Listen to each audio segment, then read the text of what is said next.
Right. So eschatology comes from the Greek word eschaton, which means the end. So eschatology literally means the study of the end times. But what it really means is your understanding of how the world ends, or how humans can become unified with God. And different religions have different eschatologies. So that's the word eschatology. And as you point out, it's usually extremists who embrace eschatology. But the problem with eschatology is that it's very, very powerful, because as humans, there's always three questions burning inside our hearts. The first question is, where do we come from? Second question is, what are we doing here? The third question is, where are we going? And eschatology answers all three questions to the satisfaction of the human heart. And so that's what galvanizes, energizes religious extremists into action. If you look at eschatology, the most passionate people right now in America are people called Christian Zionists. All right, so evangelicals are about a quarter of the American population, and then among the evangelicals, there are these very passionate people who are only minority, okay, but they're Christian Zionists, and the technical term for them is premillennial dispensationalists. And so what they believe is that the world is theological, meaning that God has a divine plan that he voiced in the Bible. So if you read the Bible properly, it will tell you where the world is going and how it will end. And so what they believe is that God has a divine plan. If you have faith in God, what you do is you accelerate the plan, okay? You cannot defy the will of God, but what you can do is accelerate his plan. And so these Christian Zionists believe that Jesus will return, but certain conditions have to be met before Jesus can return. So the first condition that needs to be met is that Israel needs to be reconstituted as a nation. Why? Because the Jews are God's chosen people, and God has a covenant with the Jews, which is the land of Israel that God promised Abraham, their ancestor. Okay, so that's the first condition that needs to be met. Second condition that needs to be met is the Jews need to build Solomon's temple, the third temple. And then the Jewish diaspora have to return to Israel. They all have to return, okay? You can't be living in the United States, you have to go back to Israel. And then there has to be a war of Gog and Magog.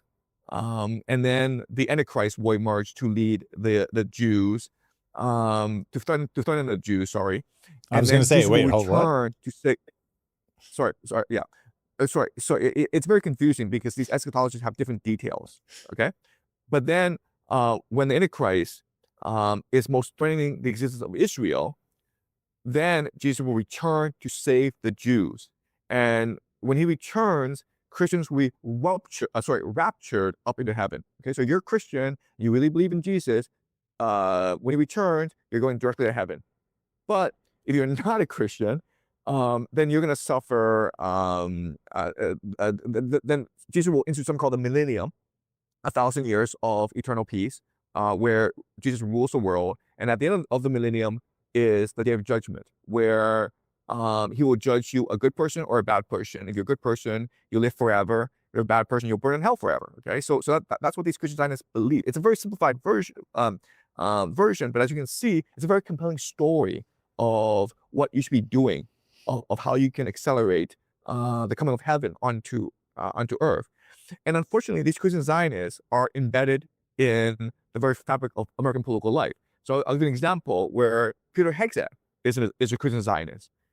He has these crusader tattoos on his body. He's talked about rebuilding the third temple. Okay, well, that's an issue is the site where they want to build the third temple is where the Al-Aqsa Mosque is. So you would need to destroy the Al-Aqsa Mosque first in order to build the third temple. So the Al-Aqsa Mosque is the third holiest site in the Islamic world. Only Mecca and Medina are more holy. And the Al-Aqsa Mosque is apparently where Muhammad ascended to heaven. And for the longest time, Al-Aqsa Mosque was actually controlled by Jordan. And so only Muslims are allowed actually in the Al-Aqsa Mosque. But what's been happening these past few days is that the Israelis have shut off access to the Al-Aqsa Mosque. And there are rumors that that the Israelis might do a controlled demolition of Al-Aqsa Mosque and blame it on the Iranians. Yeah. And that strikes me as a terrible idea in that it will be, one, immediately people will just assume that they did it. And then two, that will galvanize the Muslim world against Israel in a way that has never happened before. What do you think will happen if they destroy the mosque? It's all been planned out where destroying the mosque is very important because, as you point out, it will galvanize the entire Muslim world against the Israelis.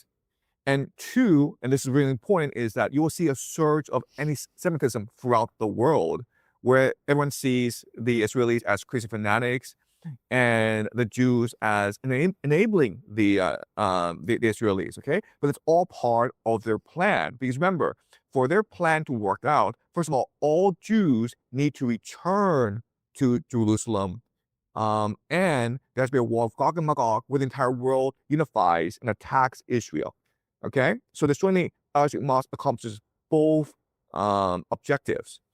And yeah, I mean, I know it sounds crazy, so go ahead and ask some questions. Well, so the big thing is, how much credibility do you put in that this is really a driver, that these different eschatologies, and there's more to talk about, but I think rather than detail out each of the different eschatologies, just to know this idea, you've got Christian Zionists believe one thing that's driving them to make decisions at the nation state level that may have had some influence in us going into the area, may have some influence in whether we are allies with Israel or not. Then you've got extremists within Israel that believe in things like the Greater Israel theory, and they want to take over more land, and they want to actually piss people off, and they want this war of Gog and Magog, which would be great if because there's a theory about what current nation states are Gog Magog, and they're both in play right now. And so understanding that would be useful. And then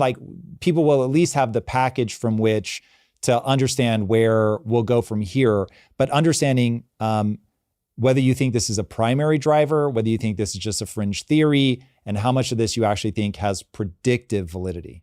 When I do predictive modeling, I'm looking at different theories. And when these different theories converge together, I can make a pretty accurate prediction. Okay, so there are three major theories that I look at when I make predictions. The first theory is game theory, which is I just look at the different interests of the different nation states. Okay, that's game theory. And I look at historical patterns, which is like, how do empires behave as they decline? And so I look at Rome, I look at the British Empire, I look at different historical instances of empires in decline. The third thing is I look at eschatology, I look at religion. And why eschatology is important is that it's a script for people to follow over the centuries, and they can slowly build towards this script. Okay, so when I do these three things, when I look at eschatology, when I look at game theory, and when I look at historical patterns, then I'm forced to conclude that they will eventually destroy the Al-Aqsa Mosque and force the war of Gog and Magog. Okay, so first of all, what I'm going to do is explain to you how, in your minds, how historical events should unfold. Okay, how these current events should unfold, and then I'll explain to you the religious rationale for why this should happen. Okay, all right. So in the mind of these religious extremists, and they're Jewish and Christian, they want this war in the Middle East to destroy both Iran and the United States. Okay, basically they want the United States sending ground troops to Iran. It becomes another Vietnam.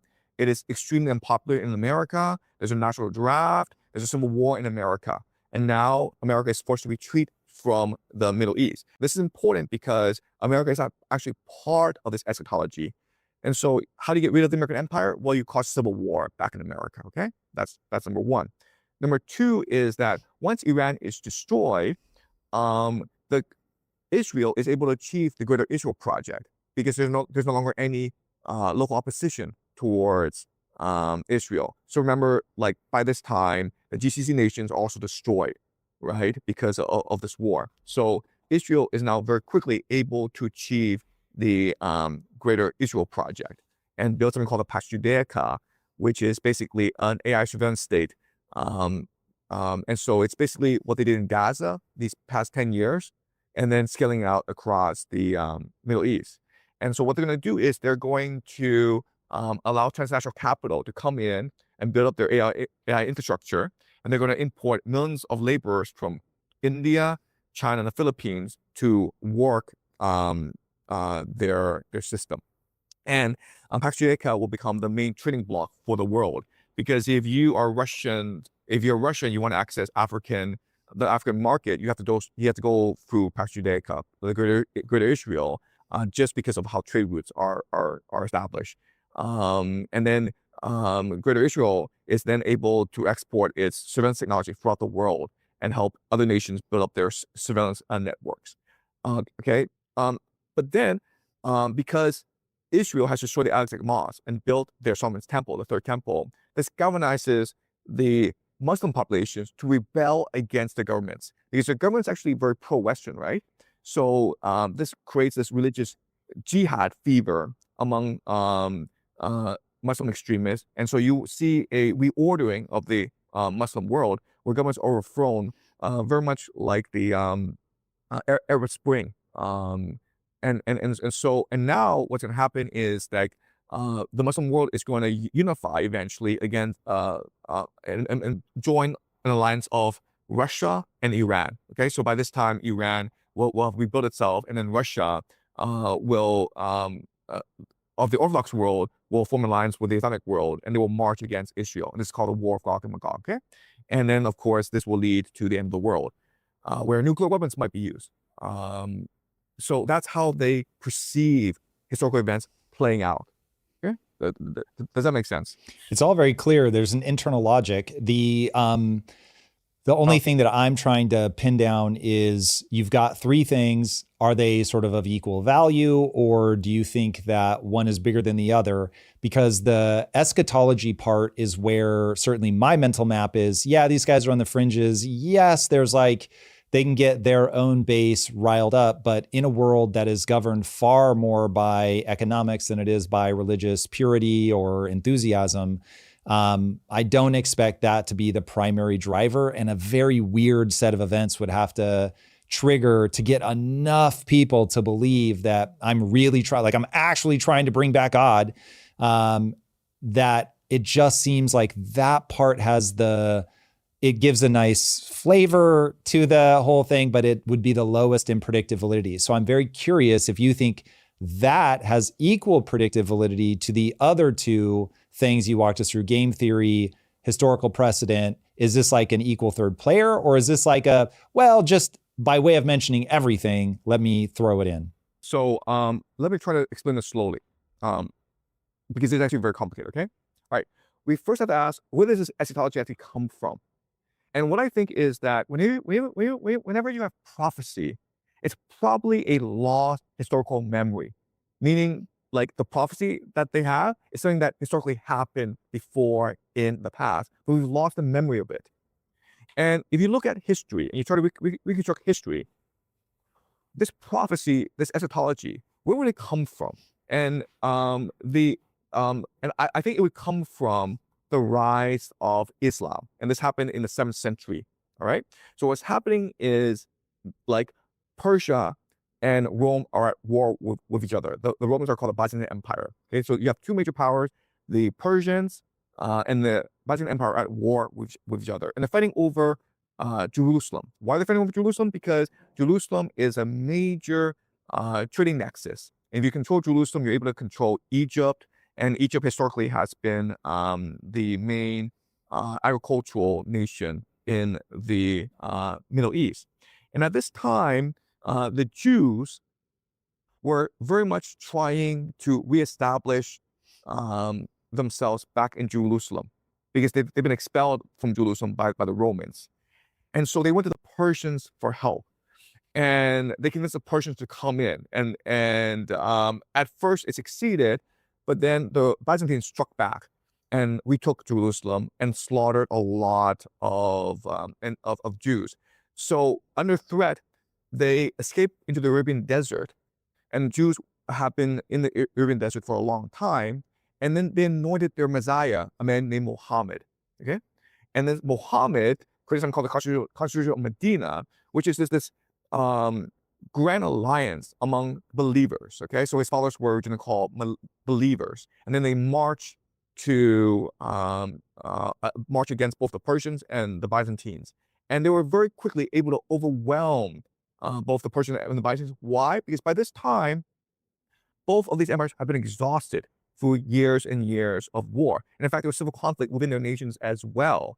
And so they really didn't offer that much resistance against a galvanized army of religious fanatics. Okay, and so they were able then to establish the caliphate, all right, which was this grand alliance between Christians, Jews, and Muslims. And we've lost this memory because because those who succeeded this caliphate had invested interest in disguising the fact that there's a revolution happening, right? Because now they're empire, so they want to disguise the revolution. Okay, so is this making any sense to you so far? Are you? It does, and I'm reading between the lines though, because really what I'm trying to establish, as I'm sure you're aware, this is the part of your thesis that people are going to lean on and say that's all crazy. That's conspiracy theory. You're applying way too much to this. So I'm just trying. I think you think this is a pretty major part of the predictive recipe, and that if you fail to understand that this religious eschatology is actually tied to historical events, so it's historical events said in a religious allegorical way, then you're really missing something important. So that answered my question in terms of, I think you believe that it has predictive validity and that people are getting lost in the religion of it all instead of realizing that this is just another way of saying this is how things have played out historically. So yeah, it answers my question, assuming that that was an accurate representation of what you just said. Yeah, sure. But so something to keep in mind is that for most of human history, we've kept history, the lessons of history, using allegories, right? Using stories, because we didn't have writing. You didn't actually write stuff down. You actually told stories, and by telling stories, you have to make them much more imaginative. Okay, so I think eschatology is actually just lost historical memories or patterns that emerge through time. The reason why these religions are so powerful is that they have access to thousands and thousands of years of human history, right? Which they condense into patterns that then they relay on to their followers.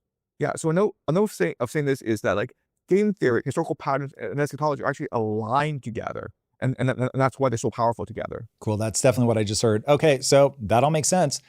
All right, back to Iran in the contemporary day. So how, if you had to advise the US, what would you tell them if they actually wanted to either get out of the war with the least amount of damage or actually win? What is the play here? So a lot of the problem is that if you look at empires in decline, they're no longer capable of strategic planning because there's a lethal and toxic combination of hubris and desperation. And so Washington, D.C. has become an insular bubble, right? And if you just look at these press conferences where reporters are like, hey, Mr. Trump, what's the plan here? And then Trump's like, shut up, man. I'm going to put you in jail. In fact, I'm going to pass a law that says if you criticize us in the war, we're going to put you all in jail, right? Or we're going to shoot you to death, right? That's how empires behave. And so at this stage where empires are in decline and the leadership is unwilling to admit any possibility of defeat, and they're just trying to force everyone to repeat talking points, right? So Peter Hegseth in his press conferences is just saying like, the problem with you guys is you don't talk about the good things. All you talk about is the bad things. Stop talking about the bad things. Just focus on the good things, and then we're good, okay? And what he doesn't recognize is like, I'm sorry, but like the war's going bad. You need to hear it, and they absolutely refuse to hear it. Okay, so why empires decline is they become so arrogant and so insular that they refuse to consider the possibility of defeat, so that they always double down. And I don't know how you resolve this issue. Yeah, it isn't gonna be easy. That is for sure. So, okay, if we don't know how to do it well, what is your prediction for how it's actually going to play out? Is this a Trump declares victory, leaves it in chaos, comes home? Or is this Trump gets sucked in because Israel, Saudi Arabia, They want a ground war. They want this protracted thing to play out so that they can basically jockey for power in the Middle East. Which of those two scenarios is more likely in your view? Right. So right now there's a talk of war. So it's almost impossible for us to ascertain who's winning this war, because the Israelis and Americans are doing tremendous damage to Iran. The Iranians are fighting back as well. So we can't actually ascertain who's actually winning this war. But you just look at historical examples. If you just look at game theory, then the idea is the Americans are stuck where they are, and they can only double down. Because if they ever quit, right, it's not cost fallacy. It's like you go to a casino and you're losing $100,000. If you quit now, you'll always lose that money, so you keep on gambling. Okay, so unfortunately, what game theory suggests is that Trump's just going to double down, and so I think what he's going to do is he's going to take Clark Island, and he'll do it very easily, and then he'll want to secure the coast as well, and so you have mission creep, and unfortunately, he's being egged on by both Israel and the GCC, because Israel clearly wants this war to escalate, and the GCC wants to remove the Iranian threat as soon as possible because they see the amount of damage that the Iranians can do to the GCC. So Dubai, if nothing changes, Dubai will just cease to exist, because Dubai is just based on the perception that it is a safe tax haven, right? But if Iran can just rain drones on Dubai uncontested, then no one's going to put their money in Dubai. So for Dubai to continue to thrive, it needs to destroy Iran and remove that threat from the Middle East. So unfortunately, the way that things are structured suggests that this war can only escalate and not actually move towards a ceasefire.